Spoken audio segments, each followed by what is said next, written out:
মরে গেলে কবর দেওয়ার পরে কি দিয়ে মাটি চটে? অপমান করে। তার মানে পা দিয়ে ছোটা অপমান না, এটা আল্লাহর দেওয়া বিধান, এটাই সম্মান। এটাই তখন কি? তখন এটাই সম্মান। কারণ আপনি তো মরে গেছেন, আপনি তো মরে গেছেন, আপনি তো নিজের কবরে নিজে যেতে পারবেন না, আপনার জন্য লোক লাগবে। এটাই আল্লাহর পক্ষ থেকে আপনার জন্য সম্মান।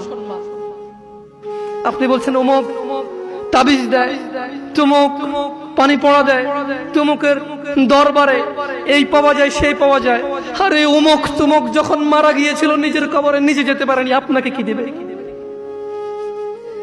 ইন্না লিল্লাহি ওয়া ইন্না ইলাইহি রাজিউন। আল্লাহর সাথে এত বড় অন্যায়, এত বড় গাদ্দারি করবেন না, এত বড় অন্যায় কথা কখনো বলবেন না। কেউ কিছু দিতে পারে না, কেউ দিতে পারে